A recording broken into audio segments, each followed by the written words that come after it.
Assalamualaikum warahmatullahi wabarakatuh. Salam bahagia. Jumpa lagi dengan saya, Yanti Dasrita, Kepala SMA Negeri 2 Kampar, sekaligus penggerak komunitas dan narasumber IKM. Kali ini, praktek kepemimpinan yang saya lakukan adalah pelaksanaan pra-observasi atau pertemuan awal pada supervisi akademik. Agar supervisi akademik terukur keberhasilannya, perlu dideskripsikan indikator keberhasilan, baik dilihat dari awal, proses pelaksanaan, maupun hasilnya. Nah, kali ini saya akan berbagi praktek pra-observasi terhadap guru mata pelajaran biologi. Pada pertemuan awal, kami berdiskusi tentang persiapan yang dibuat oleh guru dan disepakatinya fokus pengamatan. Selamat menyaksikan. Bu Etin, oke. Dalam pembelajaran nanti, ini indikator apa kira-kira yang akan Bu Etin sajikan?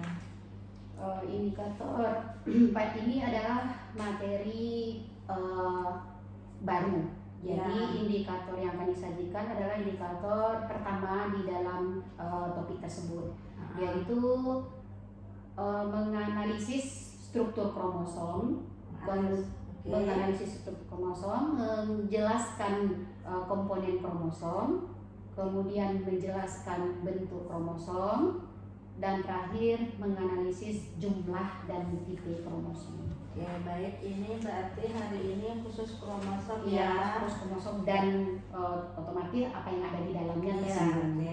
Berarti ada 4 indikator. Baik. Nah, dalam proses belajar mengajar nanti kira-kira metode apa yang akan Bu Etin pakai? Kalau untuk metode pasti untuk pembukaan berceramah. Kemudian diikuti dengan diskusi kelompok, terus presentasi. Kemudian model pembelajarannya adalah problem based learning dengan mempersiapkan LKPD yang sesuai. PBL ya. Iya. Oke, berarti ini model ya. Iya, modelnya PBL. Metodenya ceramah, diskusi, termasuk juga tanya jawab nanti, kemudian presentasi. Yang berikutnya, alat yang akan digunakan nanti sebagai sumber belajarnya? Alatnya tentu buku sumber belajarnya berarti buku paket yang kelas 12, kemudian laptop dan proyektornya. Mereka juga pakai LCD ya, pakai LCD, kemudian HP. Kemudian nanti ada model kromosom sederhana yang dibuat menggunakan tali, kemudian ATK seperti spidol, tulis, termasuk juga nanti gunting. Iya, gunting nanti dibutuhkan pada saat melakukan kerja sesuai dengan LKPD-nya. Oke, baik. Selanjutnya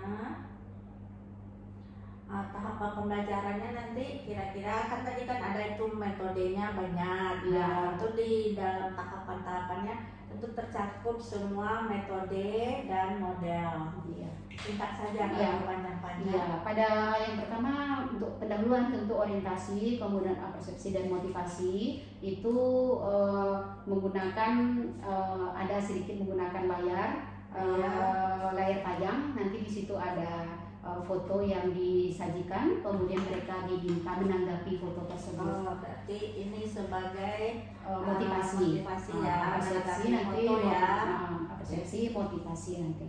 Kemudian biasa menyampaikan tujuan pembelajaran, kemudian juga atau indikator, kemudian tentu menjelaskan langkah-langkah atau apa yang akan kita lakukan, model apa yang kita lakukan kepada siswa, kemudian tadi penilaian apa yang kita akan lakukan juga nanti setelah akhir pembelajaran.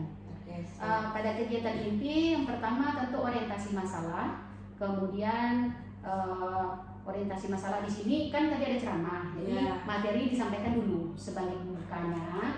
Kemudian setelah materi disampaikan, nanti siswa dibagikan LKPD, jadi diberikan masalah dia yang berhubungan dengan kromosom. Nah, jadi dari LKPD itu nanti mereka bekerja, kemudian menjawab pertanyaan, diskusi kelompok, kemudian mereka presentasi. Nah, pada saat mereka presentasi nanti tentu tanya jawab yang tampil ke depan itu utusan kelompok. Jadi nggak mesti semua kelompok. Kalau memang seandainya jawaban mereka itu berbeda antar kelompok, kita panggil kelompok yang berbeda. Kalau seandainya jawabannya sama, cukup satu kelompok yang tampil, kelompok lain menanggapinya. Itu nanti pas presentasi. Dan selesai presentasi nanti tentu ada penguatan materi yang berbeda lah. Misalnya mereka tidak mengerti, tentu dijelaskan lebih detail lagi apa yang mereka tidak mengerti. Atau mereka ragu seperti itu. Jadi penguatan lah dari guru. Nah, di kegiatan penutup nanti mereka melakukan tes pakai quiz. Jadi nanti quizzes. Jadi disiapkan 10 soal yang menggunakan quizzes. Ada 10 soal, waktunya disetting 1 soal 1 menit ya, karena siswa kita masih belajar juga. Kemudian setelah quizzes nanti refleksi. Setelah refleksi tentu memberikan acuan untuk pembelajaran akan datang, terus penutupnya. Oke, ini kan siswa kan duduk berkelompok nih nanti ya. Nah, pengelompokannya kira-kira berdasarkan apa? Itu nggak ada berdasarkan apa-apa karena mereka hampir sama kelompoknya. Jadi yang dekat-dekat aja, dia tidak terlalu ribet pindah-pindah ya kan, dekat aja. Nah, persiapan tertulis yang Bu Etin lakukan berarti yang pertama persiapan RPP, kemudian LKPD-nya, kemudian soalnya, walaupun soalnya itu melalui quizzes tapi tetap dibuat sendiri. Nah, jadi diketik dulu. Kemudian menyiapkan bahan tayangnya. Walaupun bahan tayangnya di Canva, tapi kan dikerjakan sendiri juga. Kemudian dari pembelajaran nanti tentu kita sudah punya bayangan ini. Nah, kira-kira materi ini agak susah, materi ini gampang. Nah, menurut Bu Etin dari ada 4 indikator tadi ya, tapi semua materi itu kan termasuk ke dalam kromosom, cuma ada struktur, ada apa dan sebagainya. Mana kira-kira menurut Bu Etin yang paling susah bagi anak nantinya? Sebenarnya ini kan materi pembuka karena di awal dulu masuk ke materi inti untuk pokok bahasan ini. Jadi ibaratnya kulit-kulitnya dah. Tapi secara umum ini kan masih muda. Kalau kita melihat beberapa indikator itu agak sulitnya mungkin di bagian komponen kromosom bagi mereka. Kenapa komponen kromosom? Karena nanti di akhir dari sesi itu, di sesi pembelajaran akan ditanya apa sih hubungan gen, DNA dan kromosom. Walaupun materi kita kromosom, tetapi dalam kromosom terdapat gen dan DNA. Jadi kenapa saya pilih kromosom dulu mengajarnya? Saya mengajarnya dari yang skopnya luas dulu, jadi luas ke kecil. Jadi kalau kecil itu harus kerucut. Jadi bukan dari gen, dia yang kecil kan gen nanti itu. DNA, gen, kemudian kromosom. Jadi biar mereka tahu kulitnya dulu. Nah, nanti baru besoknya kami membahas tentang DNA dari besar dulu ke kecil atau seperti itu. Berarti komponen kromosom yang ada. Kenapa nanti mereka akan menganalisisnya terus nanti apa sih hubungannya? Nah, yang 3 itu apa hubungannya walaupun fokusnya ke kromosom. Oke, baik. Yang berikutnya, kompetensi apa kira-kira nanti yang akan dimiliki oleh siswa setelah mereka mengikuti pembelajaran ini? Pasti mereka memiliki kompetensi yang bisa mereka terapkan dalam kehidupan sehari-hari. Ya, misalnya dengan belajar kromosom mereka tahu kenapa saya beda dengan kakak saya. Ya, kenapa saya beda dengan, walaupun saya bersaudara. Misalnya yang seringkali kadang-kadang kakaknya warnanya kulitnya putih, saya kok hitam gitu kan. Dari siapa sih saya turunkan ini, kromosom siapa sih, gen siapa sih, seperti itu. Keren. Oke, yang berikutnya yang belum mendapat perhatian khusus sama Bu Etin pada pembelajaran ini? Mungkin sedikit manajemen waktu.